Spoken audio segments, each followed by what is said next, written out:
Let me first introduce our speakers for today, who are going to talk about the case studies of TTOs with India-specific issues in operating TTOs. We have today Dr. Raj Hirwani with us. Dr. Hirwani is an expert in technology transfer and IP management. He has over 45 years of experience in research and industry. Dr. Hirwani is a Fulbright scholar with a PhD from IIT Mumbai. He led CSIR's IP Directorate and URDIP, which is a special department of CSIR, pioneering patent analytics in India. He played a key role in technology transfer, business development, and R&D commercialization at NCL, coordinating World Bank-funded programs. Dr. Hirwani has advised global institutions, chaired Licensing Executives Society of India, and contributed to several government committees. Currently, he is mentoring startups. He teaches entrepreneurship at IIT Mumbai and ICSIR. His earlier affiliations include head of CSIR URDIP, which is Unit for Research and Development of Information Products, and also he has been former business head for Business Development Division of CSIR-NCL. With this introduction, welcoming Dr. Hirwani to the session and handing over the session to him. I have already introduced Dr. Premnath, so we'll move on. Okay. Thank you, Dr. Lele, for the kind introduction. Good morning to all of you. Welcome. Today, I intend talking from some personal experience. You heard enough about organization structure, TTO and all that, although we'll briefly cover that. And you have heard from our three American speakers who are an active member of Autumn, which is Association of University Technology Managers. I got introduced to Autumn way back in 94, 95 when I was in US. And I have actually bought their manual at that time and I have learned from Autumn. There's a little difference between their situation and our situation. Their technology transfer thought process starts the moment they get invention disclosures, convert into patents and that. To be very honest, I'm going to speak today truthfully, our situation, no sugarcoating, because all of us are trying to learn from our successes and our failures and trying to change the situation.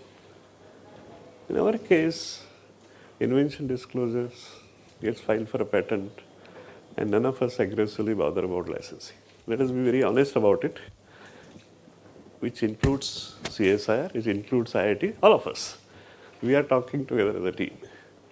Our situation is a little different in industry, different government policies, ethics, everything. So context is a little different. So I'm going to talk about that historical context based on experience of last 40, 50 years and how situation is evolving. So if we go back into the history, CSIR was set up in 40s. And it was basically set up to support British war efforts because supplies were limited. So Britishers require material for the war. So we set up as a directorate in 40s, formally converted into a council in 1942. And in 1942, if you look at the organization structure, which I have a copy, patent unit is part of that.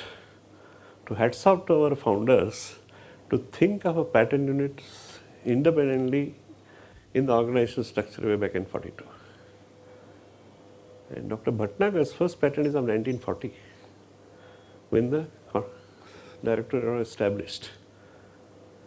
So our history starts from there.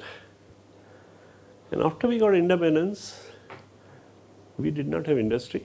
We did not have industrial R&D. When you say industry, it was ICI, Imperial Chemical Industry, which was a British conglomerate at that point of time. Today ICI no longer exists as such, got broken down, sold, including in India.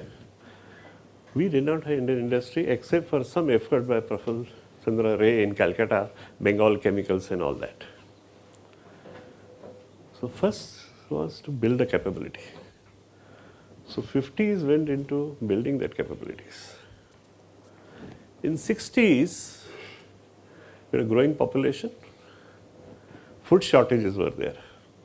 Many of your younger generation have not seen the queues at the ration shops, which all of us sat through. When milk supply, which is in abundance, was limited, we used to get milk bottles and we had a milk card. When my younger brother was born, I went to the milk supply office. They added 200 ml bottle to that card.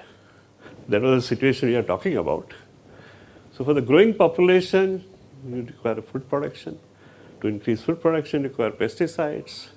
You take care of health care of the people, require medicines. All these are not available because all these are patented products. And we did not have manufacturing base. And that led to the 1972 amendment to the Patent Act, where product patents were removed from the food, agrochemicals, and drugs. There's a separate story, I'm not getting into details.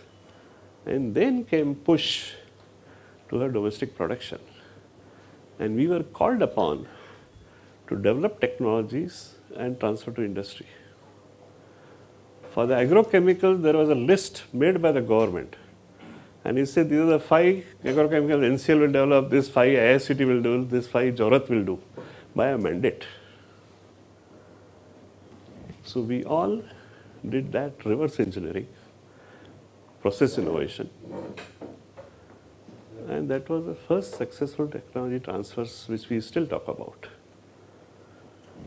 In 70s, import substitution.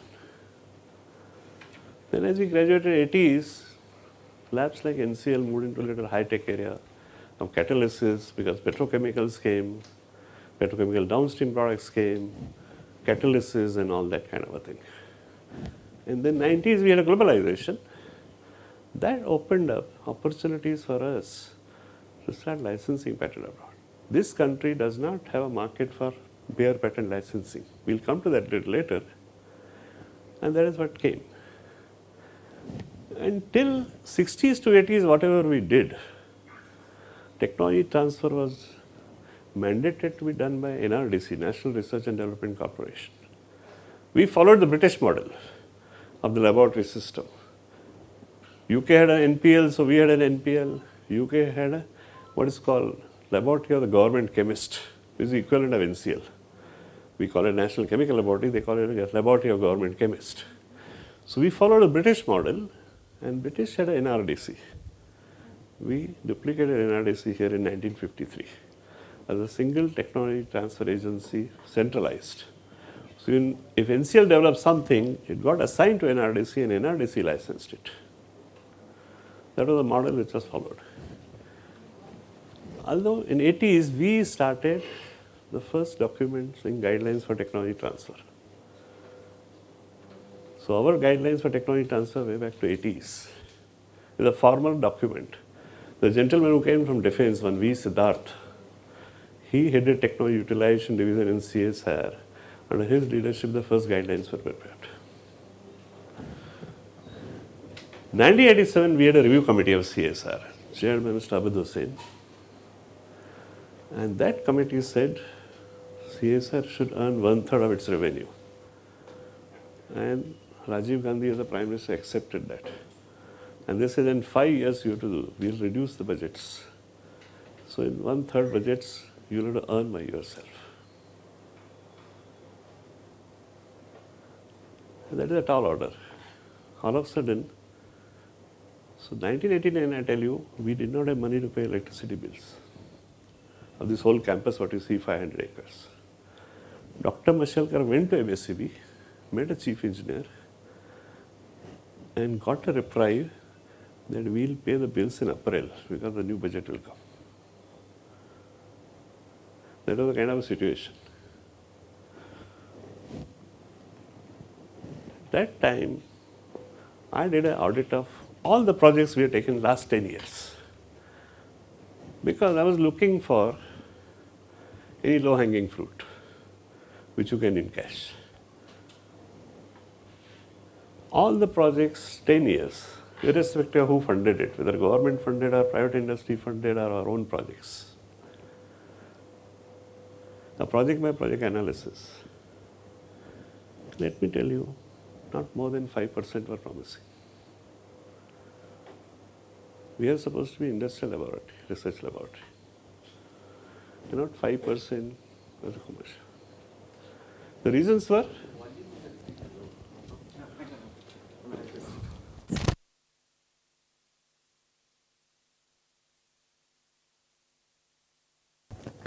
okay.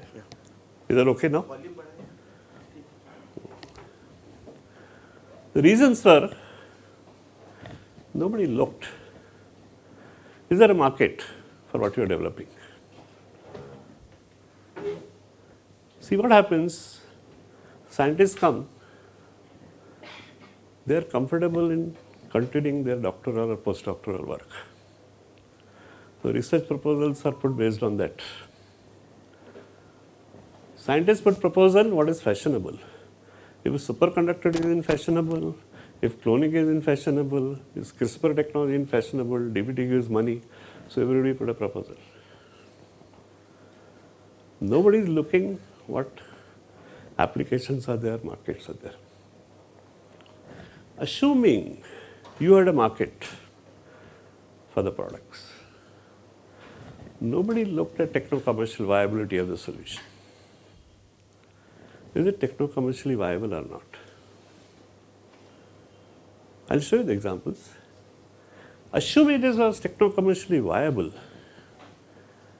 we went and tied up with the wrong customers.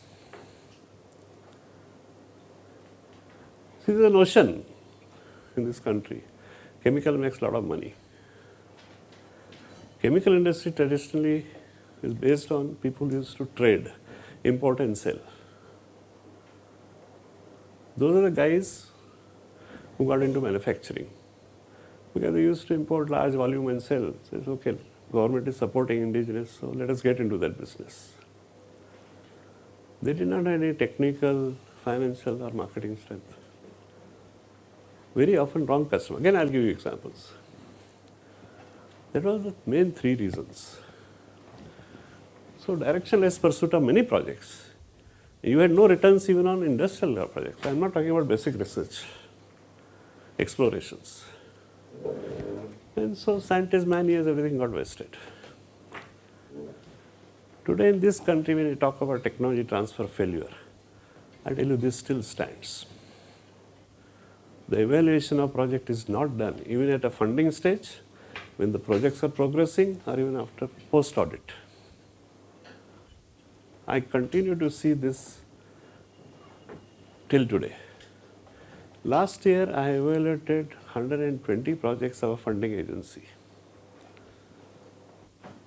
Out of completed projects, only 2 have some chance, and ongoing there are another 2. Out of 120 projects, only 4. And when you look at project, you wonder why they were funded in the first stage.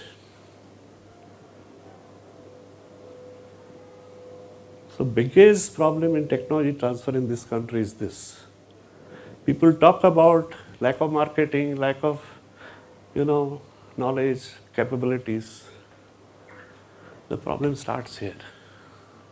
That needs to be addressed. So if I talk about Indian situation, I divide technology transfer into 3 boxes. Pre-research, appraisal. Project creation, market research, evaluation, customer education, strategic. And each new concepts require product development, application development, market development. What all of us are involved is here.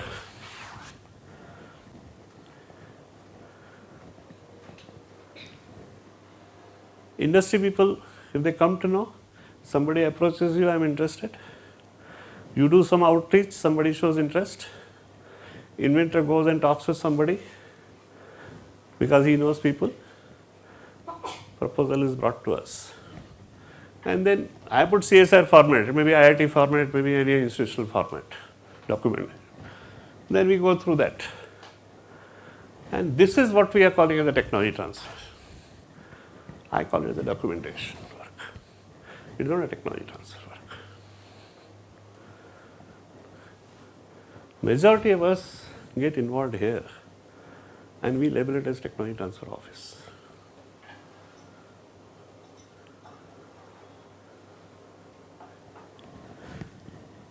This is very much required. I'll give you again an example.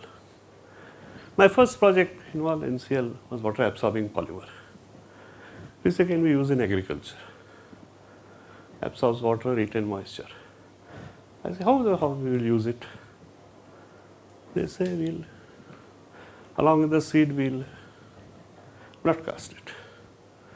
And let us go to the field. So my colleague Dr. Kulkarni and I went to the field, took a seed drill. And if you have seen the seed drill, it has two parts. Put the seed on one side, put our powder on the second side. The powder is light. Before the seed is out, the powder is out. So what we'll do, we say we do seed coating. How we'll do the seed coating? We say we'll apply the gum. No, is it? So we say let us go. Who does the seed coating? Pesticide people do the seed coating. So we go to Baramati seed coating plant. We see they use a natural gum and then apply. Now you do same thing here. Gum as a water, that water gets absorbed by your polymer before it goes into the soil. So you need to do a product development. So it can be used in sanitary napkin diapers. We go to sanitary, I take Dr. Kulkarni and I go to a sanitary napkin factory and see how it is made. Now how do you incorporate this in that? They buy a fiber board. This gets converted into the pulp. I worked with P&G for 15 years. And let me tell you, baby diaper is a very highly advanced technical product. You don't think of it as a technical, it is a technically complex product. I learned how it is made. So it is not sufficient to say we have water absorbing polymer, we have developed a process, now you take the process. That product has to go into all this. So unless you do all this, it is of no use. So every new concept requires this. Unless downstream we are willing to do this, the market cannot be established. So we say this needs to be addressed. Now how do we do it? Because the industry does it, how they do it? In last slide, this application development will come after, first is product development, then application development. Yes. So application development will come first and product development also? No, question is you must know what is an application, then do a product and then apply it. See, it is a iterative process. Go back and customer has requirement. Now you say polymer part, we develop composites. We say using scooter parts. Go to Bajaj Auto, what he wants. Develop that part and then Bajaj Auto has to put it and then Bajaj Auto will tell you this is what the strength I want. This is the elasticity I want. This is the impact I want. You have product as a composite material, but now there is an application into the scooter part. So now the composite is my product as a polymer scientist, but application is the scooter part.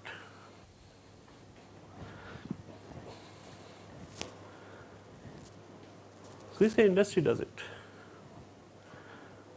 W.R. Grace is a specialty chemical company, has catalysts, polymers and all that. We say it is similar to what we are.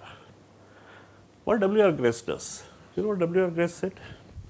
Every 100 scientists, we employ 6 to 7 commercial drawing engineers, at least MBA degrees and background technology, 3 to 4 consulting engineers and 1 finance engineers. We are talking about 10% of people techno-commercially. We were 450 scientists in NCL at that point of time.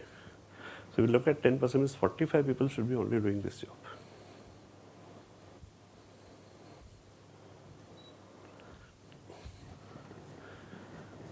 What is expected of this group?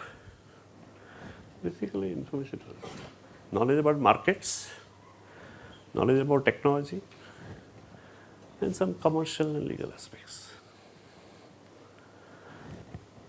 Establishing the right contact and getting the right perspective from both the sides, from the scientists as well as the industry.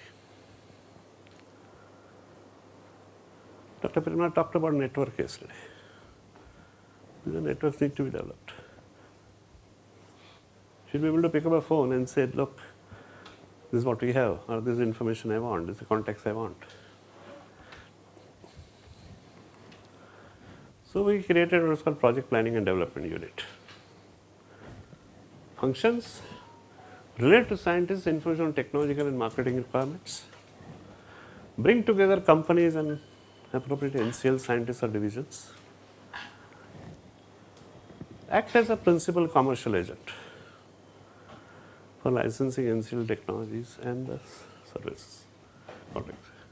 Maximize return from whatever contract research and technology we are developing. And activities were what I put into that first box of that chart to begin with. And then third box also is to be added, but you see, let us get pre-evaluation system.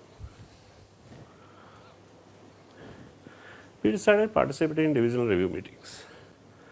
Each division we used to review all the projects, whether it was a government funded project, private funded project or internal project.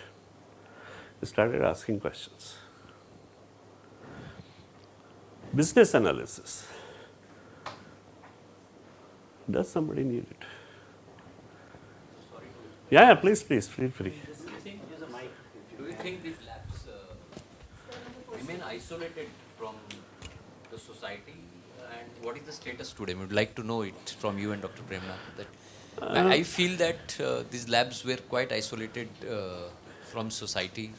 And is that reason direct impact-based research was not existing? But of course, we saw good progress because in Pune, people got to know only when Dr. Mashelkar became loud about, he started forming about CSIR overall and became the DG and those patents which he fought for, turmeric and all that.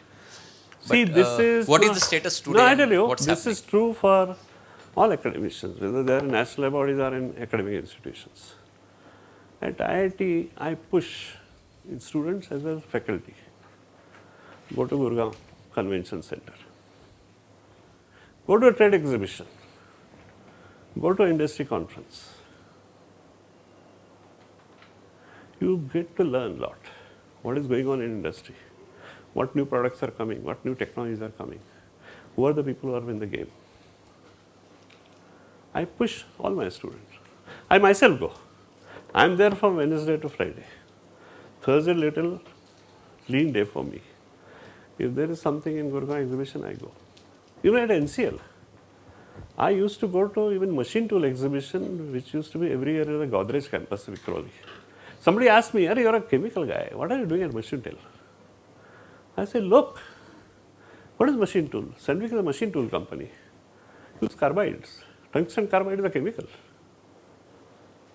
Foundry runs on a fluxes. All fluxes are chemicals. Typical metal treatment 7-tank process is a chemical process. My son was a NID graduate design. On a Saturday, we will take a car and go to Gurgaon. There may be a glass exhibition.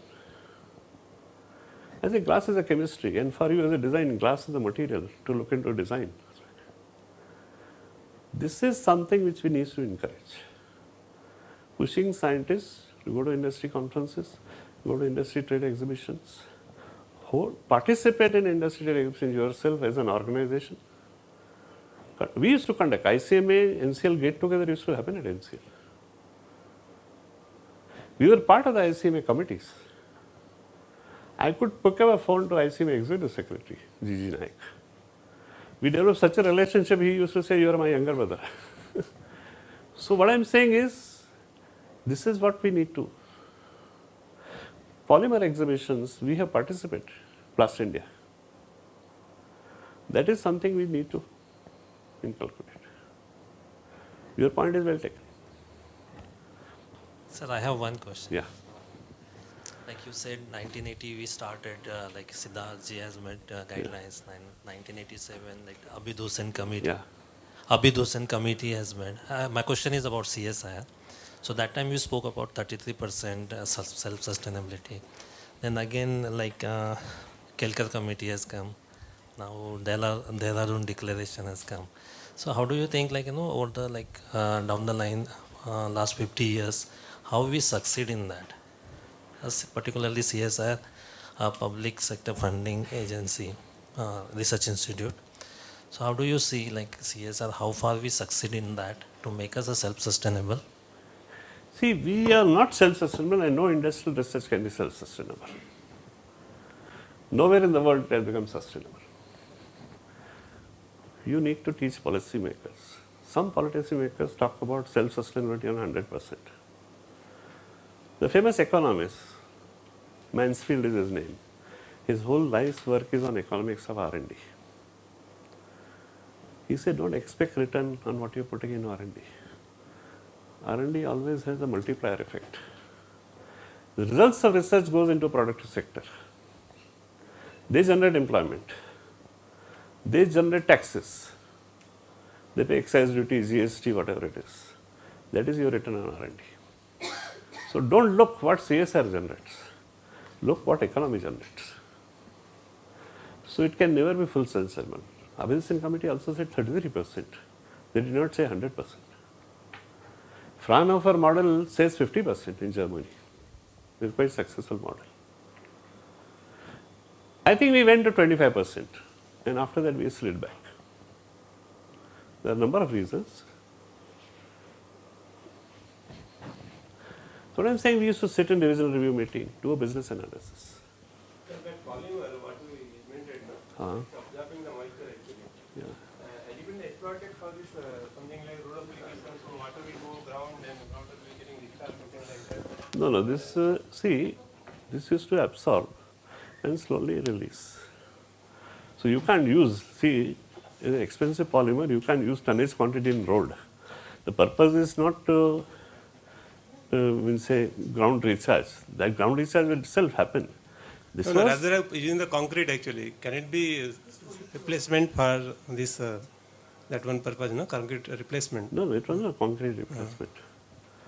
It is absorbing water and releasing. So in agriculture, application thought was, first Shavra monsoon is there. Then all of a sudden in 3 weeks there is no monsoon. Will planters die? Now if you have that, it will slowly release, allow them to survive. That is the application you are talking about. But still in agriculture, we can't find that seed coated with the moisture, the polymer, something like that. That a kind of application. Now I tell you, there are technical issues further. You apply urea, there is salt. In there is salt, the absorbency goes down. So we had mixed results. We involved ICR, All Agriculture Research Institute. We did a lot of research. There are crops that it succeeded, there are crops that did not succeed. Depending on the rest of the package of practices, what fertilizer they use and all that kind of thing. But the biggest application which has succeeded is a personal care product. Today thousands of tons goes into sanitary napkins and baby diapers. There are other number of smaller applications, but tonnage quantity today goes into those.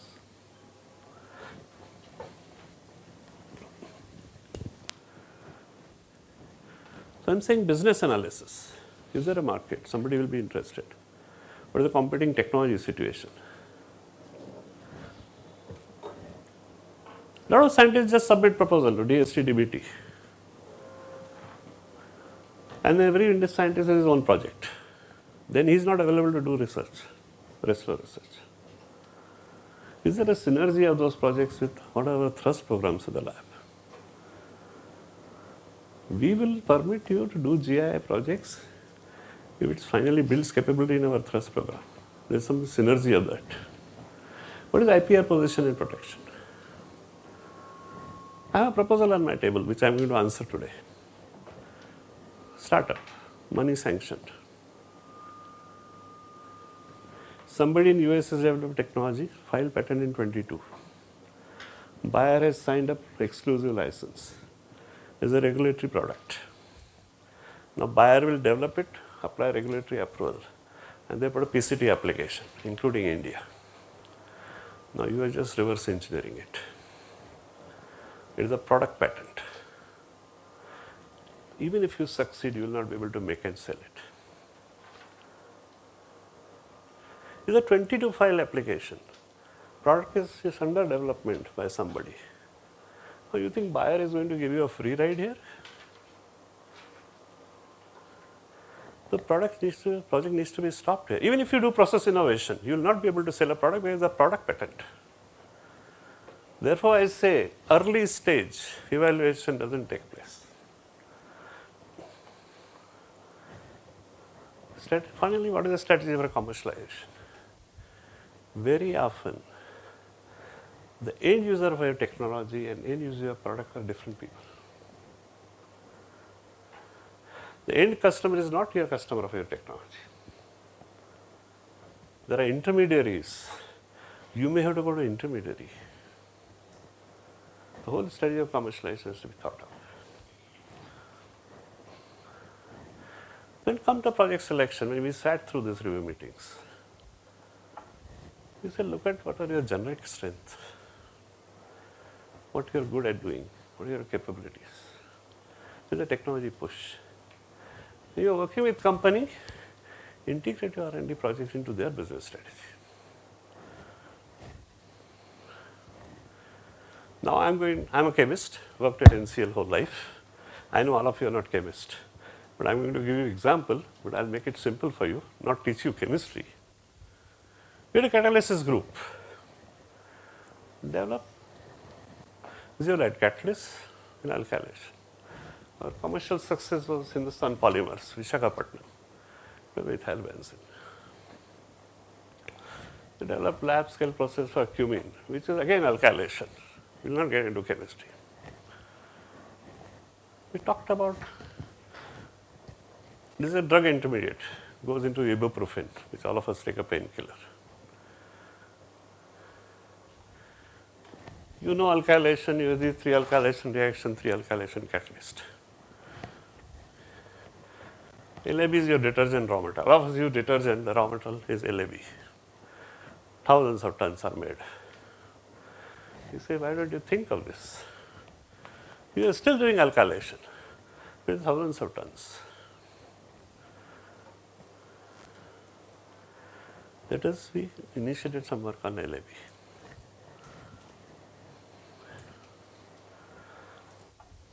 Again, I will not teach you chemistry. We had a chemical engineers who developed a lot of capabilities in simulation and modeling. We say, let us go and sell those services to somebody. So obvious first easy choice was fixed bed reactors. Fixed bed catalytic reactors, who uses it? People use make maleic anhydride, phthalic anhydride. So Dr. Patwardhan, who was expert, I took him. All the people who used to make, right? Thirumalai chemical down Chennai to Surat, maleic anhydride. Company called Adarsh Chemicals. Set up by the first generation entrepreneur. His son has just returned from Princeton, PhD, chemical engineering. He appreciated. We say, okay, we'll do the work. But then he was interested, obviously, in expanding father's business. He wanted to expand the capacity, go downstream, upstream. And then we drew up this chart.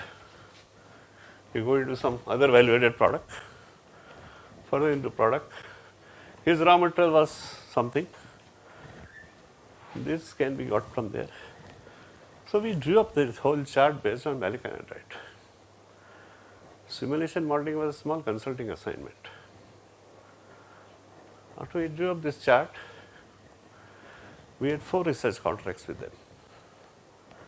This I am talking about 80s, we got 50 lakhs. 50 lakh in 80s was quite a bit of money. 4 contracts. This, our laboratory, IIP Dehradun, had some expertise. We say, we will not do it, let us go to Dehradun. Sister laboratory. So we passed on to them and they went and signed up. Now here what happened? All this was heterogeneous catalysis. Zeolite is, homogeneous catalysis. So another group who was doing homogeneous catalysis, Dr. R.V. Chaudhary, they got this business. We went to them to sell modeling and simulation, chemical engineering expertise. But once we drew a chart, sat with them, we generated business for homogeneous catalyst group projects, industrial relevant work. So your capabilities and industry needs. Whenever I say integrate, let me take example of town for commercial evaluation. All of you know Bhopal accident. They used to make carbaryl. Product technical name is carbaryl, commercial name is 7. After that accident happened, nobody wanted that kind of accident on their hand. And that chemistry is very common. Number of pesticides, it's called carbamate pesticide. You change the orbital, you like carbofuran is used in all paddy field. Furodon it is called. Propoxur, all of us use at home. Baygon. The range of pesticide, chemistry is same. You change your raw material, you get different product. Polymer industry, polycarbonate, polyurethane, use phosgene. So worldwide, everybody was thinking, can we make alternative processes? Can we avoid this? We also started the work. Our scientists had some good elegant chemistry, got a US patent. They excited, jumping with joy, and a scientist who developed a fellow of all 3 academies. And my group was not very happy, excited about it. The scientist got upset. He went and told Dr. Mashalkar, these young people don't understand and appreciate the elegance of chemistry. Whatever he had to say out of anger, he said for us. Dr. Mashalkar called me, he said, what is wrong? Why is he so angry with you? I said, sir, you put the numbers there. Union Carbide sells it for $3. And then dollar was 30, 40 rupees, say 130 rupees the product cost. You put a numbers on their process, comes to 600 rupees. Who's your customer? Your customer is a farmer. He picks up the can, he sprays on the crop. Now you are going to tell that customer, I have a safe process in my plant, so you pay 4 times the price. He is not going to pay. The safety is within the battery limit of your plant. It doesn't affect in his farmer's field. So what he is buying at 150 rupees, he is not going to pay 600 rupees. He will go and take another pesticide, which is the same product range. It may be more toxic. As long as you give a result, he will apply. He is not going to buy you this. Therefore, we are not excited.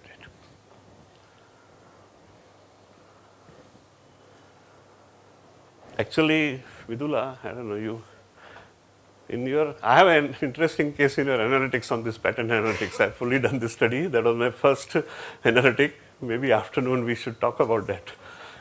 This part of the analytic story we'll tell you in afternoon when Vidula speaks. Second product, carbofuran, sells for 700 rupees. The whole story we'll tell you later on. Let me tell you this part of it. I say, why don't you focus your attention to Propoxur? For a 1400 rupees product, your 600 rupees chemistry will work.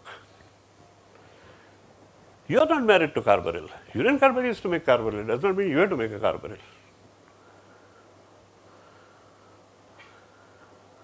So we showed them this and shifted that focus on Propoxur. And we went and signed up with Excel, research contract for Propoxur. Now this is what we don't look at it. We get excited, we have non-phosgene road, non-MSS, scientist is happy, institute is happy, but what further?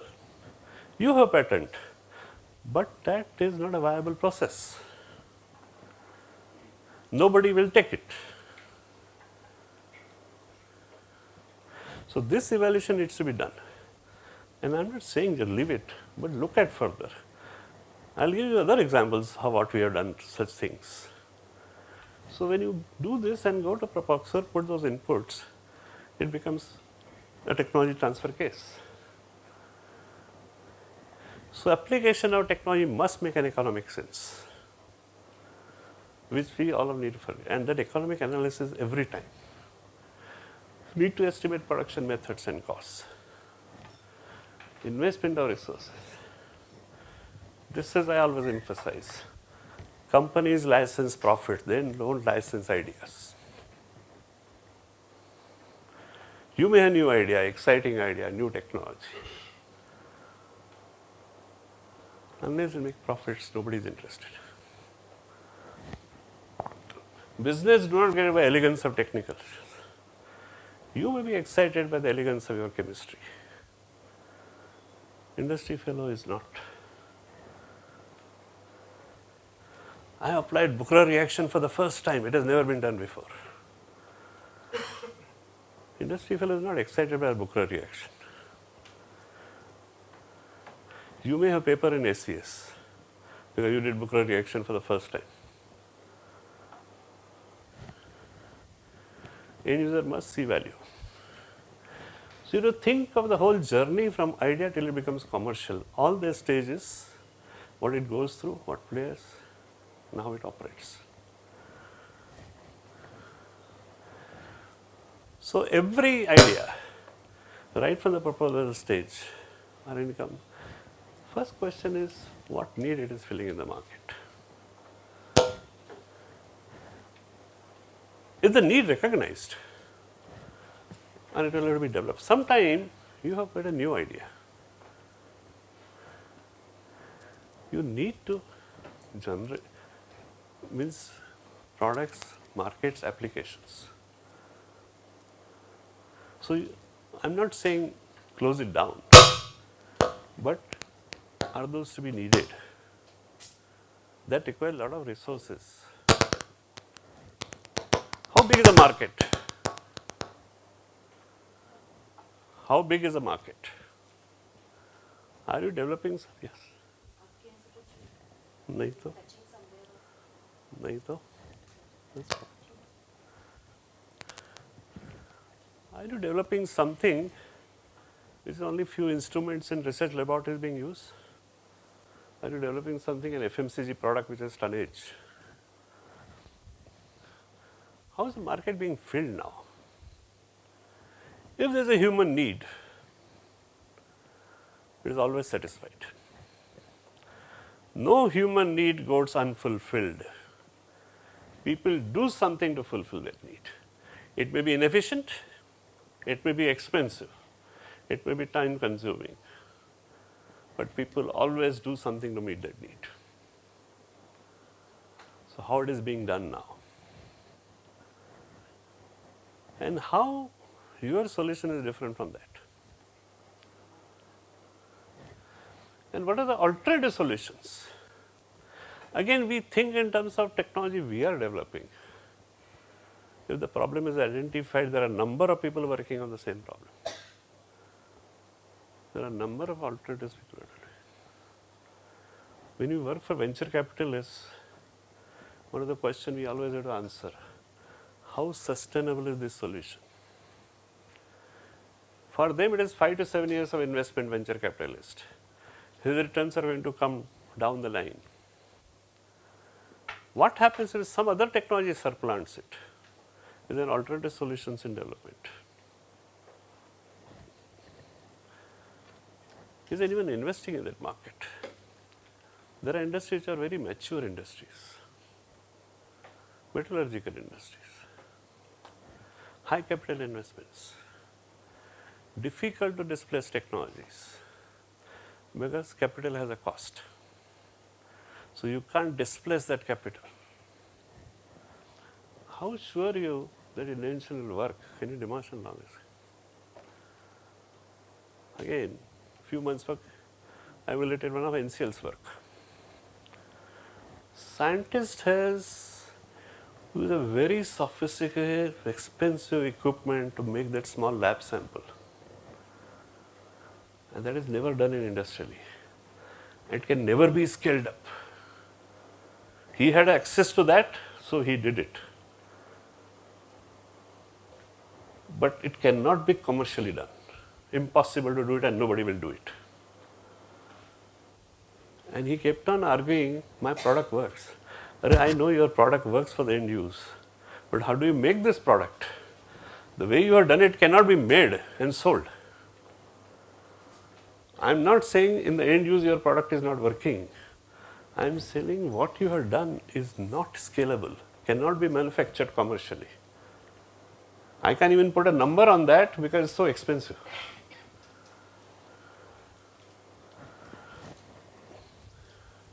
Do you have patents? There are times when people have not seen a patentability of their invention. Patents get filed just for the sake of numbers. And then you get a FER saying prior art exists. And ask a scientist, he has no reply to give you. And then you don't reply to patent office. Application dies there. What is the nature of claims? Patents have been granted to you. How weak are the claims? How strong are the claims? Again, let me tell you frankly, personal experience of 45 years. In most of the public institutions, we do not look at the strength of the claims. As long as a patent is granted, we are happy, scientist is happy, institution is happy. Patent, finally when it gets granted, is a negotiation between your patent agent and the patent office. Patent agent knows that you are going to be happy with that grant. So he compromises with the examiner very often. Yaar patent de do bhai. No, don't laugh. I am telling you practical. As I said, I am going to be honest with you. So what happens? He compromises with. And you don't look at the strength of patent, you are happy with the grant of the patent. What is written in the patent? You have put 10 claims, he has rejected 6. There are only 4 patents claims to be allowed, and those 4 are very weak. But you have not looked at what you have been granted, what is the strength.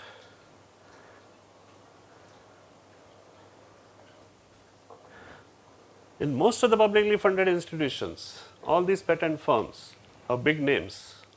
When our patents are handled, they are handed over to the junior people. Their senior people work for the multinational patents, where they are questioned. So we need to have internal capability, strength to look at that. Are there any dominating patents?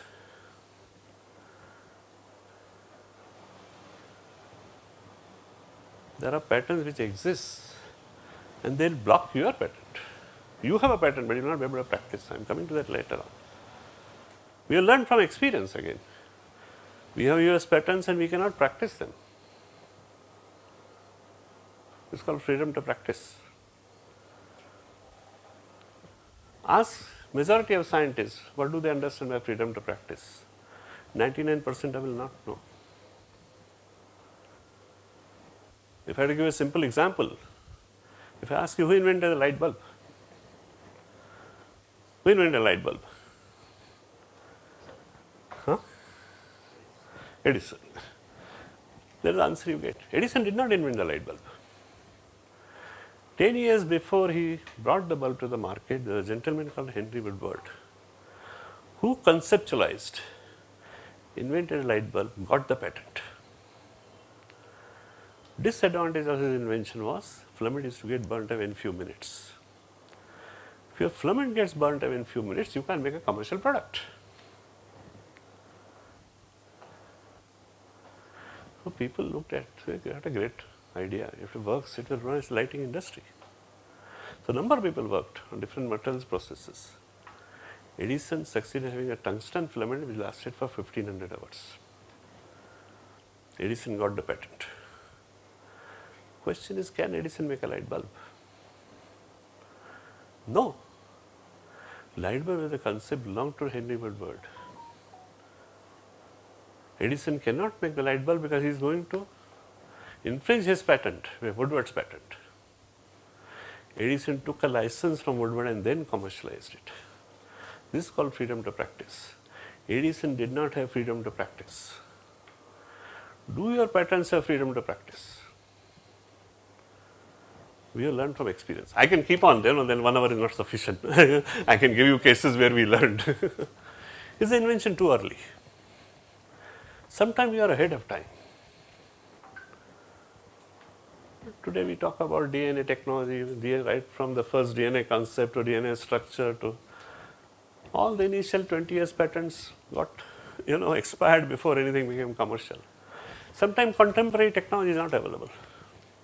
Rate of obsolescence. Whereas certain industry technology changes so fast. Electronic, telecommunication. Number of phones all of us has changed in 5 years. I have an old Nokia phone. Wanted to give it to my servant's daughter and she said she doesn't want it. Because she can't do WhatsApp on that. Your customer doesn't want a product and you have 20-year patent lying in your shelf. Regulatory issues. Lot of industry get regulated. Pharma, agrochemicals, food, medical devices, cosmetics. You don't address it. Our biggest failure, I talked about 70s pesticides. We were given mandate, we developed process. We did not look at the Insecticide Act of 1968. You couldn't make and sell those insecticides.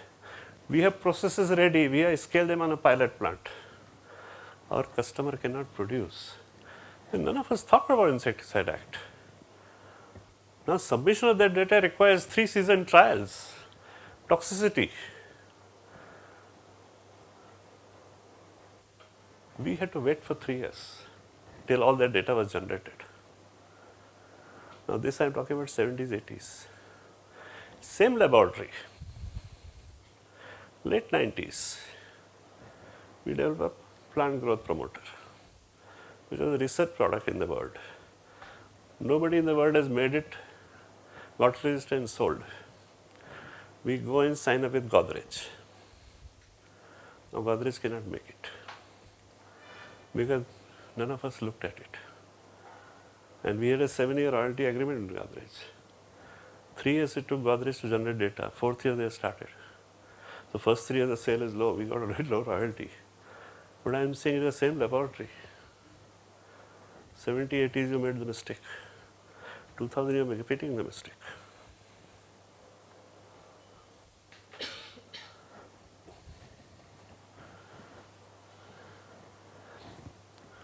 We are talking about technology transfer.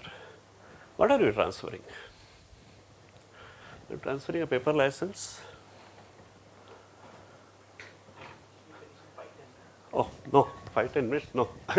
I'll try to hasten up. No, I'm sorry, yeah? I'll go faster. There is no market for paper license in the country. That will happen abroad, where customer has an internal capability to reproduce what you invented and your patent. He doesn't need you. He's only taking a paper license because he knows you can sue him. What are you doing? Process report? A know-how package? Are you demonstrating on a line? Building a prototype? Are you giving engineering drawing? Everybody has his own understanding of technology. For a scientist, what he has done in a flask is his technology. For industrial customer, that is not the technology. And this is what leads to mismatch of expectation and delivery. Today, if the Indian industry has doubts about our ability to deliver, it is because of this. What we call technology and what we expect is different. So we started saying later on in CSIR, knowledge base. I'm not giving you technology, I'm giving you my knowledge base. Our subsequent guidelines is guidelines for transfer of knowledge base.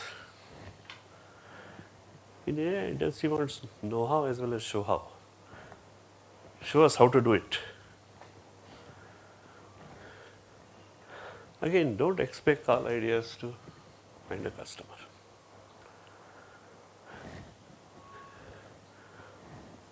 Number of patents, number of things we have developed, and we cannot sell it for number of reasons. And we get focused on those products and processes. Remove that focus. Look at what are the underlying skills you have developed there, and what can be done with those skills. I'll give you examples. Dr. Sivaram developed metallocene catalyst for polyethylene. What he did, others have not done it. But all the big companies, Dows and Shells of this world had 500 patents. And those patents were fortress. What he has done, they have not developed and we can't get a patent. What do you do? It's a nice piece of work. It cannot be patented. Although other people have not done it, we still can't patent it. So you can't go for polyethylene, which is a commodity markets. We say, what are we doing? We are doing oligomerization. Whereas other places where can we go to oligomerization? Found out. IOC imports a product called Shell Swim 5X, which is a drag reducer. All these petroleum pipes. Now country is expanding, more volumes are required, pipeline is there. Now you can put another pipeline. So you want to pump more crude in the same pipeline. At the wall, there is a drag. If you reduce the drag, you can pump in more. So it's called drag reducer. So we went to IOC. IOC was importing shale product. Worked with IOC, developed drag reducer. We had an agreement with IIT, IOC. IOC uses this product. You heard about our collaboration with GE. When we used to work with GE last quarter of the year, GE business will put the problems on the table. And you have to bid. Internal R&D will bid, we will bid. One of the problem was EPA, Environmental Protection Agency of US said, see, all these transformers use dielectric fluid, which was polychlorinated biphenyl. Highly toxic chemical. PCBs are banned worldwide. But existing transformer had PCBs and they leak. EPA said, whoever owns the transformer, it is his job to clean up. How do you clean up the soil? You can't do chemical cleanup. You can't dig up all the soil. So it has to be in situ problem solving. The only possibility is bioremediation. Now polychlorinated biphenyls, so it is number of chlorine atoms, it's a heavy molecule. How do we do it? Difficult job. An MSc student of Pune University had done a summer project at Bio. And he was given an endosulfan, which is a pesticide, to do microbial degradation. Endosulfan has an intermediate called hexachlorocyclopentadiene, 6 chlorine atom. We see this guy has worked on a molecule which has 6 chlorine atom. Can we apply that to PCB?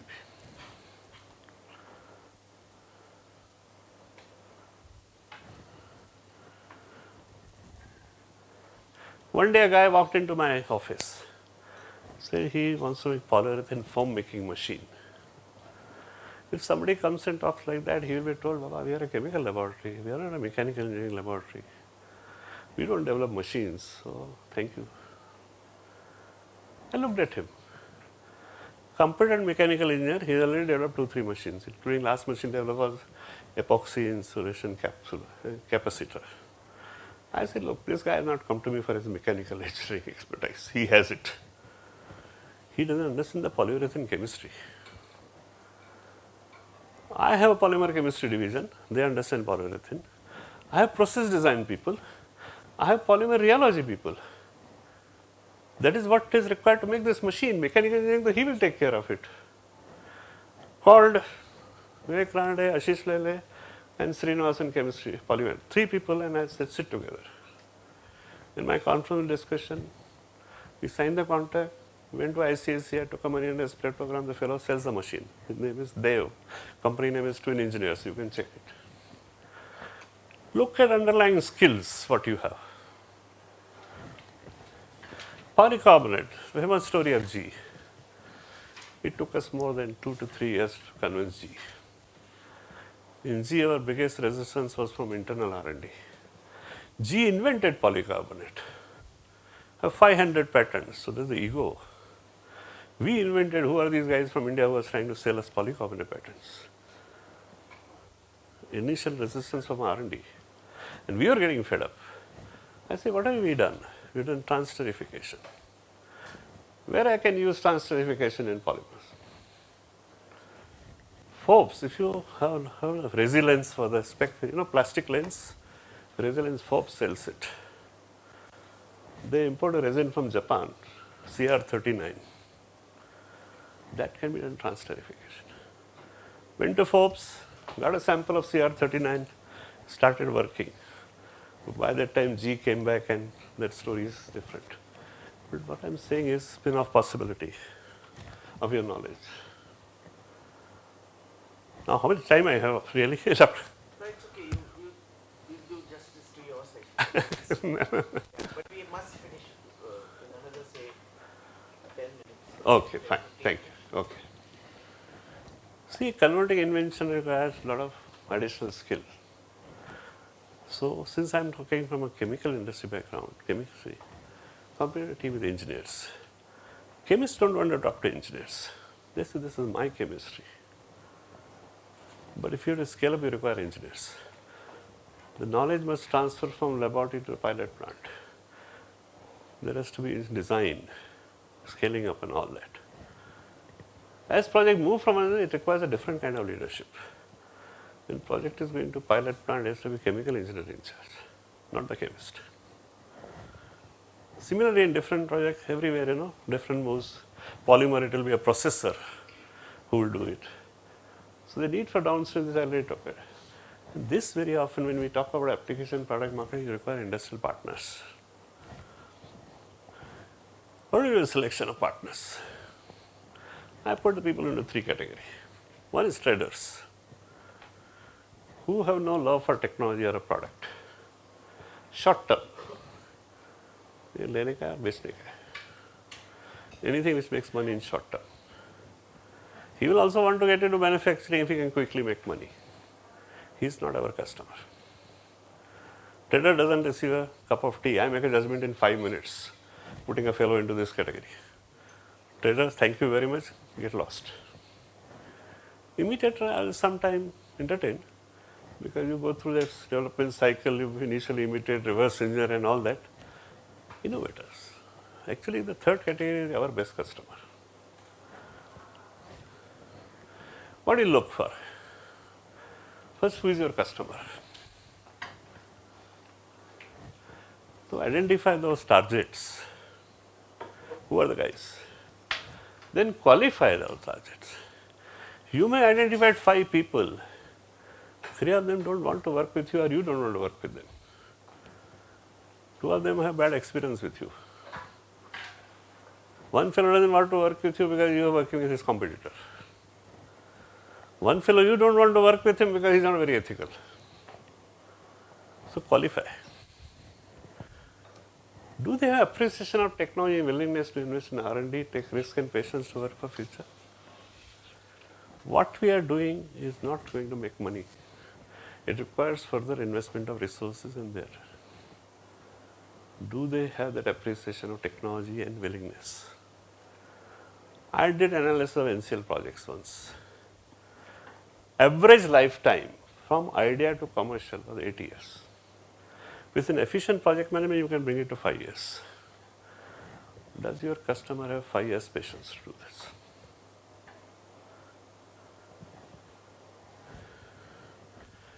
Does have a technical, financial, market to take idea to marketplace? I talked about water absorbing polymer. We went up and signed up with chemical company which was excellent in chemical production, excellent technical capabilities. They used to make industrial chemicals. We flopped. You know why? Product was meant for agriculture. You have to sell it to farmer. These guys were industrial chemical manufacturer. They used to sell to other industrial companies. B2B business. They had no setup to sell it to farmer. They never knew what agrochemical market is.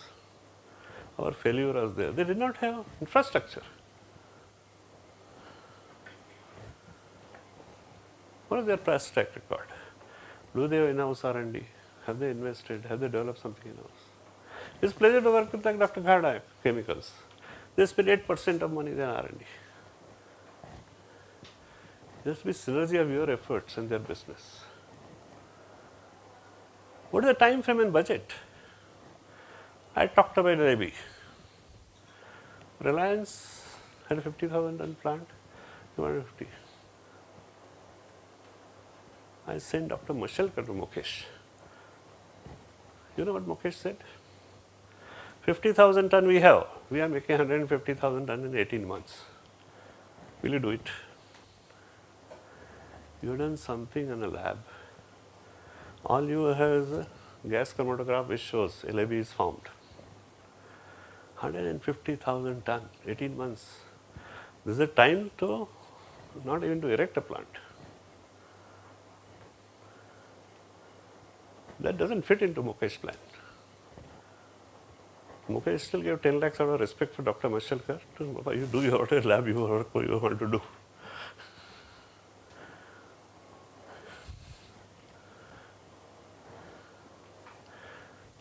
This is again not taking away, this is intermediate, drug intermediate, goes into semi-synthetic penicillin. We develop a process, nice process, cyclobenzaldehyde. We have to select a partners. See, chemical industry has a lot of trading communities. You look at the guys who are making semi-synthetic penicillins. Look at the guys who are making raw material. This can also be developed from alternate raw material. We have to change the first step of the process. Who are the guys in the raw material? For these guys, it's a forward integration. For these guys, the forward integration is a backward integration. Now it's 6 kilometers. I go and sign up with Lupin because we had a fast track of working of Lupin. Lupin understand how we work and they know.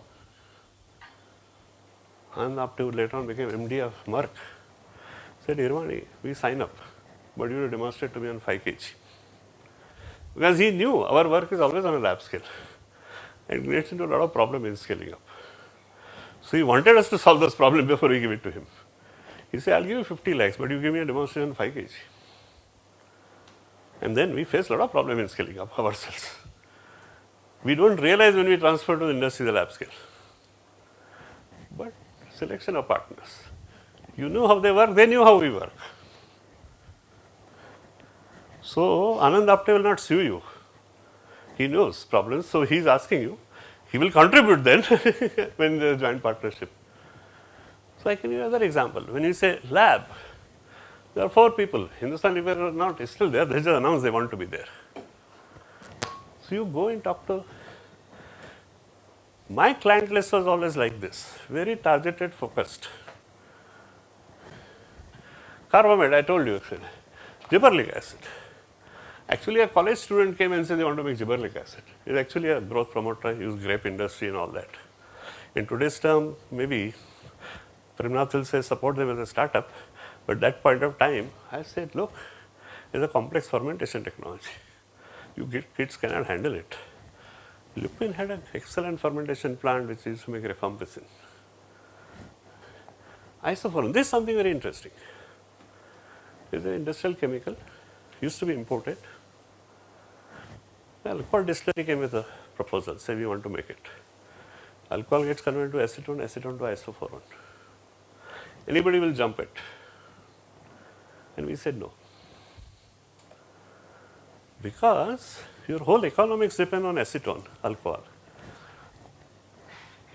Phenol is produced, acetone is byproduct. For every ton of phenol you produce 1 ton of acetone. Phenol is industrial chemical sold in bulk. Acetone is a limited solvent. So phenol fellows don't know what to do with their acetone. It is available cheaply. So alcohol fellow will never survive in that market. Because his economics is not there on the raw material. It makes sense for phenol fellow to get into that because he is acetone byproduct. So we said no. Otherwise, I will take this product and it is into my graveyard. I will have a process. I may even have a patent, but not become commercially viable. That is how the selection becomes wrong. Even funding agency make these mistakes. You present a case, product is imported, nobody is making it, it's made from alcohol, fund us, and people will fund it. Nobody will look into the logistics of this.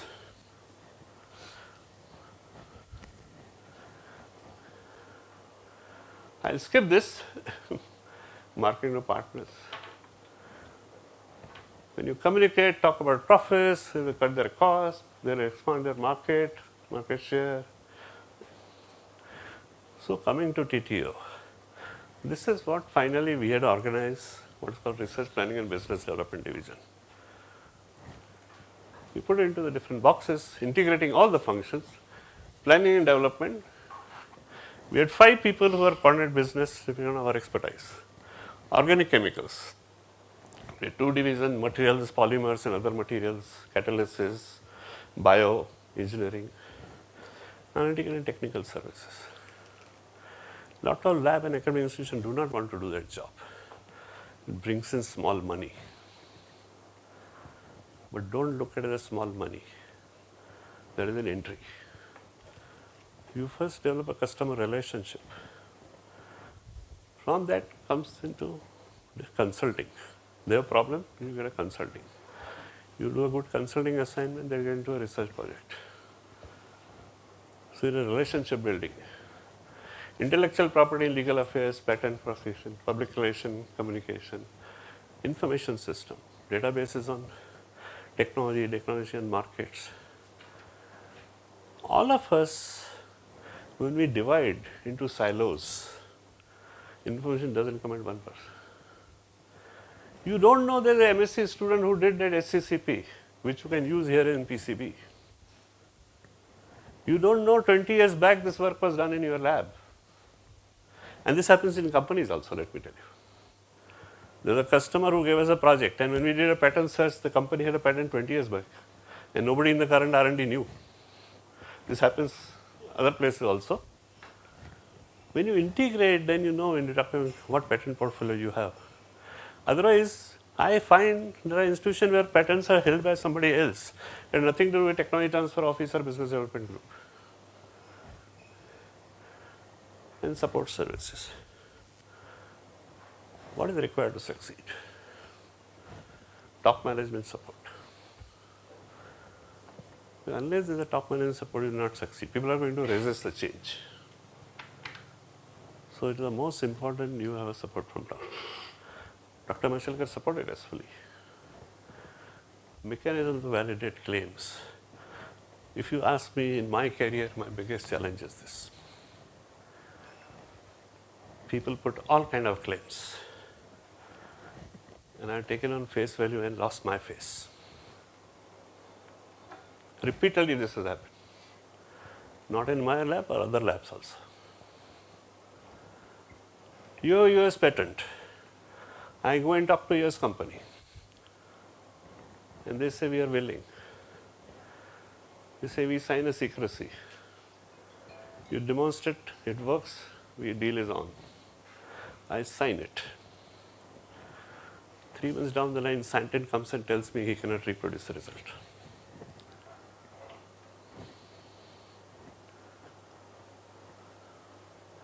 Complete loss of face. A big multinational company. And this has happened repeatedly in number of institutions. I am not talking only about my institution. I dealt with number of institutions. This is a serious issue which needs to be addressed. There was a time in NCL, we used to have a committee called Process Release Committee. You had to demonstrate the process to that committee before it was taken off for technology transfer. Efficient project management, if you do all those activities, all of us to work in tandem. Internal conflict resolution. Scientist wants to pursue his interests, institution has other interests. Scientist his own priority. So how to overcome this validation of the No, you have to set up mechanism. As I told you, NCL had a process release committee. Hold scientists accountable. You can't get away with it. You filed a US patent, we have spent 10, 20 lakh of rupees on that, and now you tell us you can't reproduce the results. After I signed the agreement with the company. And you have participated in that meeting. When customer came, you participated in that meeting. You have to be held accountable, yeah?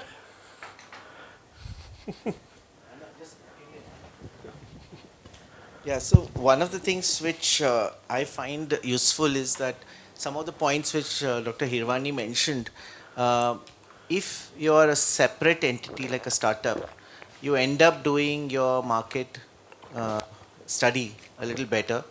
You have a sharper focus, you have commitment to that. Also, some of the validations that are required to be done, investors insist on it, right, before they invest. And therefore, you end up raising some money for it to do all of those things. For example, at least in the biomed field, you have to show all those validations, and that too, there are third-party validations and so on and so forth. So this was one of the things which, in fact, not only that, even the other side of it, not only you mentioned 3 boxes. The first box was the planning part of it. Second box was the documentation, as he called it, and the third box was the rest of it also. I have come to the conclusion that you need to have focused attention on it. It is not like a part-time thing that a scientist can do. Okay? And that doesn't happen if the person is only how much can a person do? They have to take care of their students, they have to take care of their research, they have to take care of fundraising, whatever it is, right? So one needs to find new ways to do it. So anyway, this validation of claims, we look at data, for example, animal studies and so on and so forth, which are mandated because before you go to CDSCO for approvals, for example, you have to do that, right? If you have to go for certifications, you have to show third-party data, right? That's the best that you can do. You can't sit and do it yourself.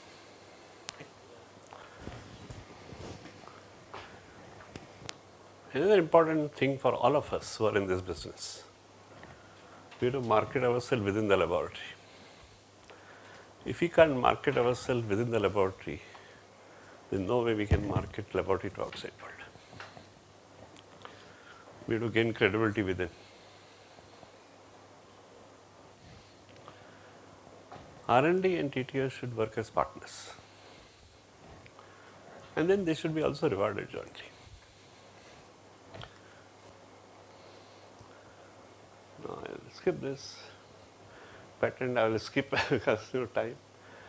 So lessons which you have learned is know your customer, think and act like a technical business person, communicate clearly and at the proper level. Again, from experience, what I found, we are a scientist comfortable talking to a scientist. We will go and talk to an R&D industry. R&D industry suffers from the NIH syndrome, not invented here.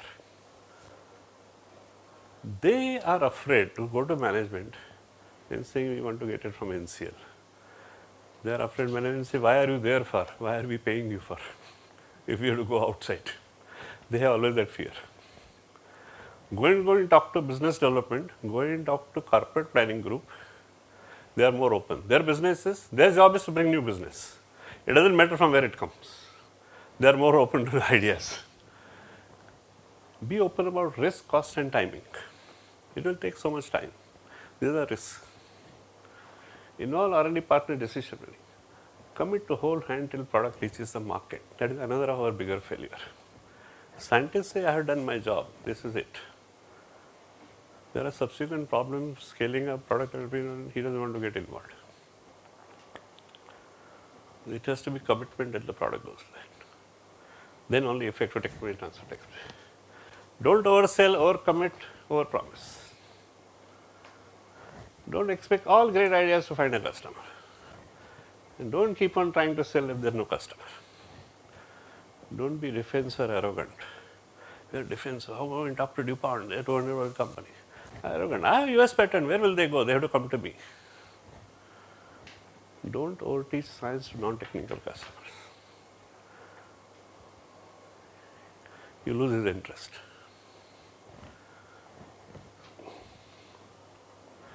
This is what I wanted to not talk, let him talk whenever he says the time.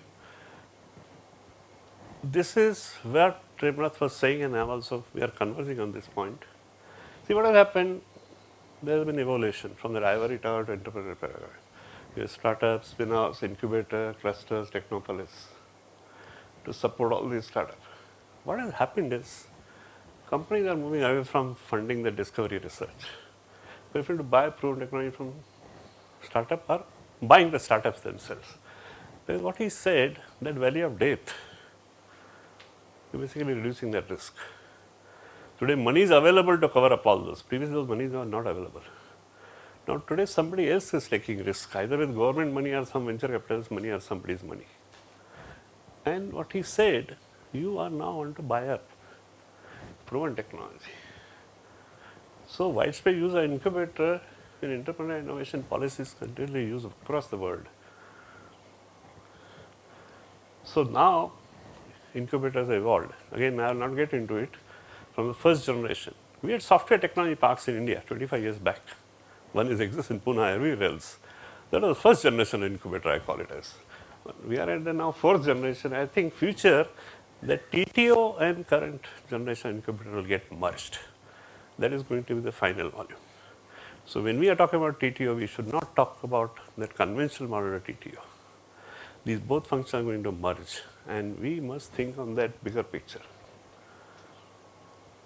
CSIR has been, actually, to tell you, pioneer. Our scientist entrepreneur scheme is way back 80s. CSIR permitted you 3 years of lean on the job, go set up enterprise. If you succeed, quit your job. If you don't succeed, come back. We had 120 applicants there. Only 100 enterprises are set up. Our incubator scheme is today 20 years. Venture Center is part of that scheme.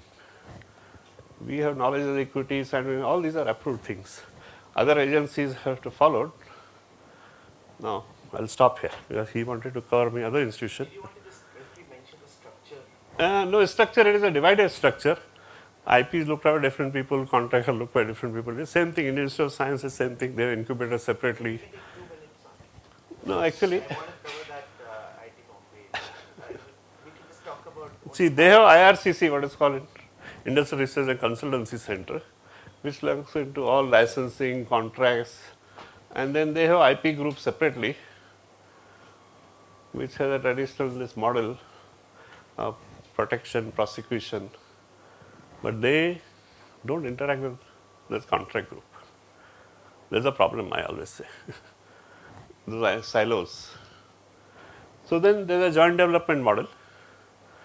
That is where the point only when IP and IRCC come together with the industry, joint develop their IP further, or you get a money to prototyping, demonstration, or increasing the TRL level.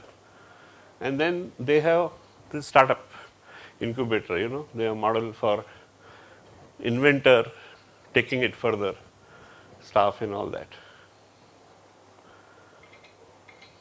I think we can stop here, right? Yeah, let's stop there. Because any question, comment, I know I have overshot my time. yeah. Many technologies dies in scale up. Yes. So how as a TTO should we take actions to it should not happen? Maybe because of process if it is dying that's okay, but maybe because of lack of communications or lack of because as a scientist we tell something to a client and client don't understand that and implement something else. So in that case, what action should be taken? No, I am saying right from evaluation stage you have to get and continuous monitoring. That is the only way. What is happening? We are handling technology at the end of the pipe. The problem comes because something is handed over to you at the end of the pipe. But if you are involved from the beginning, then you can raise the red flags early. Okay. I told you, I did not take the ISO4 project. So that it will not go into my graveyard. I could see it will go into graveyard. So if you are involved in the every stage, you can intervene, Now you are being giving something on a platter, now go and sell, it is not sellable. Problem starts there, no? Yes. So we should involve from the Yes, beginning. that's right. Okay. Thank you. Okay. Thanks. In addition to that, actually, how to cross the valley of death, actually. You said valley of death, actually. Valley of death, the only solution what Premnath said. In a sense, startup basically cover up that because there is a funding available. All those mitigation takes place there. And if you fail, that startup fails. You are not failing. And a startup is in an ecosystem where he gets that protection, he gets a help to mitigate many of those risks. So, as if there were large licensors, licensees who are willing to come and take it from you, and there is also, so we have to understand this first. There are one set of licensees who want it very late. right? They are people, as he said, give know-how and show how and do everything, demonstration plant, set it up for me, even tell me what I should sell, what price, those kind of licensees are there, right? Yeah. So that, now the question is, how many of those can you really take it all the way? Right? As a research institution, you have to understand that suppose you have a pool of 100 ideas, right? How many can you invest in taking to all that way, right? Maybe 1/10th, maybe 1/20th, right? So obviously, and that means you have to bet on it yourself to take it ahead, and those 5 that you will get out, you're betting on it, right? And it's also well known in the literature that the best of people have not succeeded in sort of betting always on the right thing. No, you don't have resources itself. Yeah. As a So- lab, you don't have resources. So How the many goal is participants? to have a portfolio of activities, right? So if you have 100, you want to advance 100 to say at least, you want to see say 50 of them go a little distance so that you can evaluate better what is the chances. So the question is, how do I take it that far?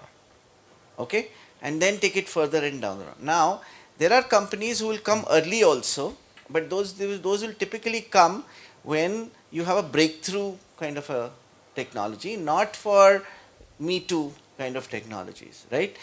They want to come early because they don't want other people sort of crowding it. Now how often do we have those breakthroughs, right? There aren't too many of those, right?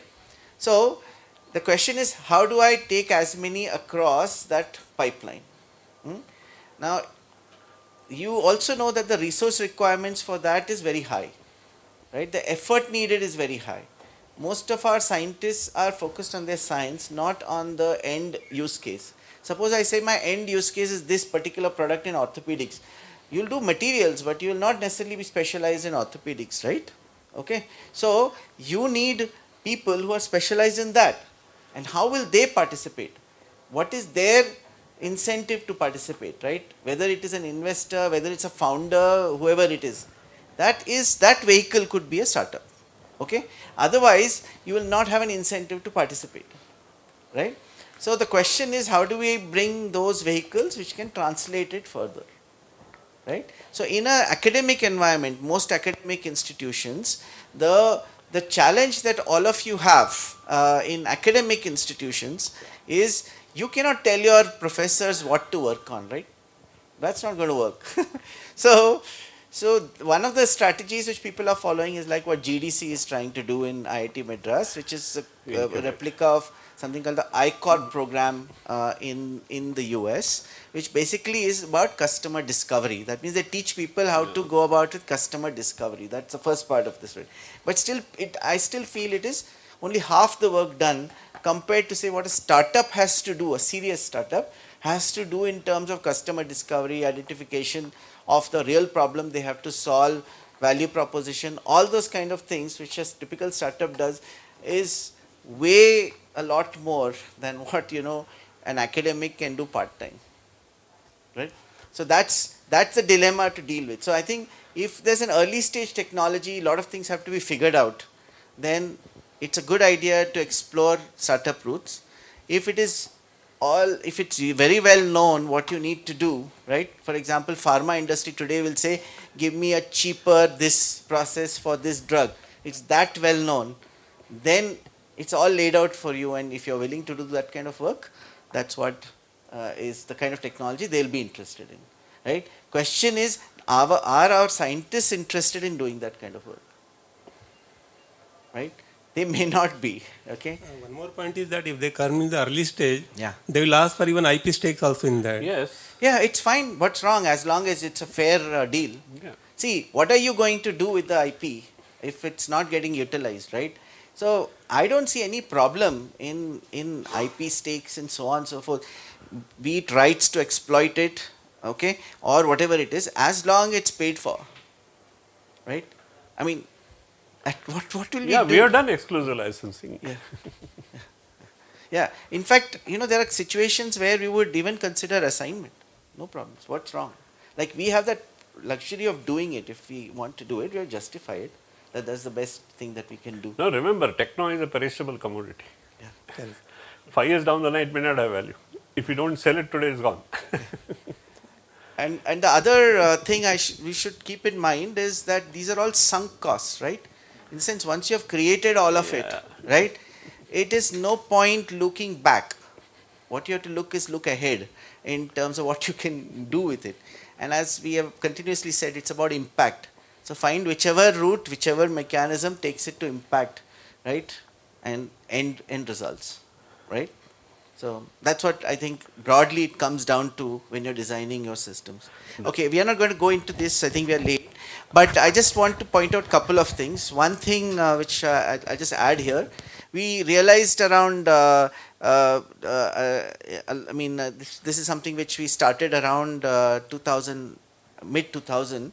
We realized that increasingly at NCL, we will not be able to take many to the end point alone, right? So collaborations will be the model, and there need to be delivery mechanisms for those collaborations, and collaborations with both small companies and large companies, right? So what will be those mechanisms? It's not going to be only the traditional research contract kind of models, right? So we started looking at those from the point of view of startups, and we also looked at models with large companies, by the way, okay? Some of it didn't fruition, but there are in CSIR guidelines, there are actually schemes designed to facilitate that as well, okay? It's a difficult thing to implement, I can tell you that, but it's something which can be done. So for example, there are dedicated innovation centers which people have built along specific themes where academia and industry engage, large companies and industry and academia as well. For example, University of Cambridge used to have a facility with Rolls-Royce for nickel alloys for aircraft engines. Okay? Very specific, right? And focused, but it's two institution kind of parallel. Now, this kind of a thing is also something we should be looking at, and some of the research parks which are coming up are vehicles which can make that possible. Okay? So for example, IIT Madras Research Park can make that happen on a specific areas, right? Because large companies will want to have a little more strategic control on it. They may not be happy with the pace of work in our institutions, but they want to tap the intellectual capacity of the organization, right? So how do we make that possible is also an important thing. The traditional models will definitely have their limitations, okay? I think with that we'll close, and we will head for tea. Right? Yeah, so tea break is again cut short. Let's thank Dr. Hirwani for his insights.